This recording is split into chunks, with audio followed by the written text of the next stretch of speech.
La chute des samouraïs, ces guerriers emblématiques du Japon féodal, est un chapitre fascinant et complexe de l'histoire japonaise.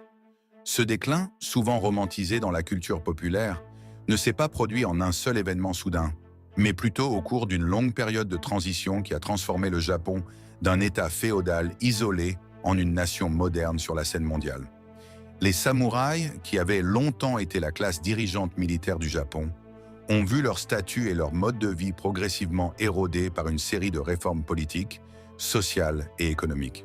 Pour comprendre comment cette chute s'est déroulée, il est crucial de remonter au début du XIXe siècle, une époque où le Japon, sous le règne du shogunat Tokugawa, vivait dans une paix relative, mais une stagnation croissante. Depuis le début du XVIIe siècle, le shogunat Tokugawa avait imposé une paix stricte après des siècles de guerre civile, instituant un système politique rigide basé sur une hiérarchie sociale stricte dans laquelle les samouraïs se trouvaient au sommet. Cependant, cette paix, connue sous le nom de Pax Tokugawa, avait aussi ses inconvénients. Les samouraïs, autrefois des guerriers redoutables, avaient de moins en moins d'occasions de se battre, leur fonction principale étant la défense du domaine de leur seigneur, ou daimyo. En conséquence, beaucoup se sont retrouvés réduits à des rôles administratifs ou bureaucratiques, perdant progressivement leur raison d'être et leur statut martial. Cette dégradation de leur rôle militaire a contribué à l'érosion de leur statut social et économique, car nombre d'entre eux vivaient dans une pauvreté croissante, incapables de subvenir à leurs besoins avec les maigres stipends qui leur étaient accordés. Ce déclin a été exacerbé par l'arrivée des puissances occidentales au Japon au milieu du XIXe siècle. En 1853, l'arrivée du commodore américain Matthew Perry, avec ses navires noirs dans la baie d'Edo, a choqué le Japon. Perry exigea l'ouverture des ports japonais au commerce occidental, sous la menace des canons de ses navires. Cet événement, connu sous le nom de Convention de Kanagawa, a forcé le shogunat à accepter des traités inégaux avec les puissances occidentales, compromettant la souveraineté du Japon et exposant les faiblesses du régime Tokugawa. Cette humiliation internationale a profondément ébranlé la légitimité du shogunat, exacerbant les tensions internes au Japon. Les samouraïs, autrefois la force de protection du Japon, se sont retrouvés impuissants face à cette nouvelle menace. La réponse du shogunat à cette crise a été maladroite et inefficace, ce qui a conduit à une montée en puissance des sentiments anti-Tokugawa. Parmi les samouraïs, une faction de plus en plus bruyante prônait le renversement du shogunat et le rétablissement du pouvoir impérial, symbolisé par l'empereur, jusqu'alors une figure largement cérémonielle. Ce mouvement, connu sous le nom de Sonojoi, révérer l'empereur, expulser les barbares, a rapidement gagné du terrain. Ce sentiment nationaliste et anti-occidental a servi de catalyseur à la guerre de Boshin, un conflit civil qui a éclaté en 1868 entre les forces fidèles au shogunat Tokugawa et celles soutenant la restauration de l'empereur Meiji. La guerre de Boshin, bien que relativement brève, a marqué le début de la fin pour les samouraïs. Les forces impériales, soutenues par une coalition de domaines puissants du sud-ouest du Japon, ont finalement vaincu les forces shogunales. En 1869, le dernier shogun Tokugawa, Yoshinobu, a abdiqué et le pouvoir politique a été officiellement restauré à l'empereur, mettant fin à plus de 250 ans de règne shogunal. Cependant, la restauration de l'empereur Meiji n'a pas signifié un retour au Japon féodal ou au pouvoir des samouraïs. Au contraire, elle a marqué le début d'une transformation radicale du Japon en une nation moderne. Le nouveau gouvernement Meiji a entrepris une série de réformes profondes visant à moderniser le pays sur le modèle occidental, dans les domaines politiques, économiques, militaires et sociaux. L'une des premières mesures du gouvernement Meiji a été l'abolition du système féodal.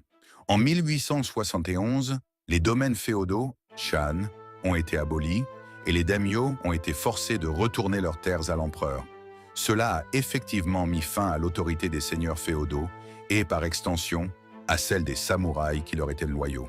Le gouvernement centralisé nouvellement formé a alors entrepris de créer une armée nationale moderne, inspirée des modèles occidentaux, qui recrutait des soldats parmi toutes les classes sociales, marquant ainsi la fin du monopole militaire des samouraïs.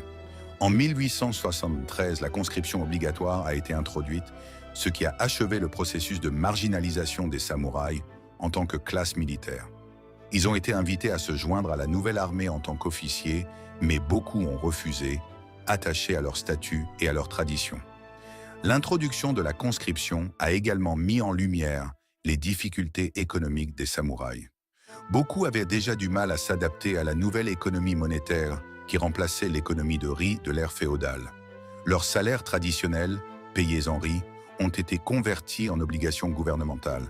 Mais l'inflation et la dévaluation de ces obligations ont plongé beaucoup de samouraïs dans la pauvreté. L'interdiction du port de sabres en public, symbole de leur statut, a encore renforcé le sentiment d'humiliation et de perte d'identité parmi eux. Cette situation a conduit à des soulèvements sporadiques de samouraïs mécontents, le plus célèbre étant la rébellion de Satsuma en 1877, dirigée par Saigo Takamori, un ancien conseiller impérial et samouraï influent. Saigo, désillusionné par la direction que prenait le Japon sous le régime Meiji, a mené un groupe de samouraïs dans une révolte armée contre le gouvernement. La rébellion de Satsuma a été la dernière grande tentative de résistance des samouraïs contre le nouvel ordre, mais elle a été écrasée par l'armée impériale moderne, marquant la fin définitive de la classe des samouraïs en tant que force politique et militaire. Après cette défaite, les samouraïs en tant que classe distincte ont été dissous, et beaucoup se sont intégrés à la société japonaise moderne en tant que fonctionnaires, enseignants ou hommes d'affaires. Cependant, leur héritage a perduré dans la culture japonaise, où l'image du samouraï est devenue un symbole de l'honneur, du devoir et du sacrifice. La fin des samouraïs ne signifiait pas seulement la disparition d'une classe sociale, mais aussi la fin d'une époque et d'une culture qui avaient façonné le Japon pendant des siècles. Le processus de modernisation du Japon, bien que rapide et efficace, a été douloureux pour ceux qui avaient vécu selon les codes anciens. Et la disparition des samouraïs représente l'un des aspects les plus dramatiques de ce changement. Pourtant, leur influence continue de se faire sentir dans la culture japonaise contemporaine, où le Bushido, le code d'honneur des samouraïs, reste une référence morale et culturelle. La transition du Japon vers la modernité a donc été un processus complexe, où la chute des samouraïs a joué un rôle central. Les samouraïs, qui avaient longtemps été les gardiens du Japon féodal, se sont retrouvés dépassés par les forces de la modernité, mais leur légende continue de fasciner et d'inspirer, tant au Japon qu'à l'étranger.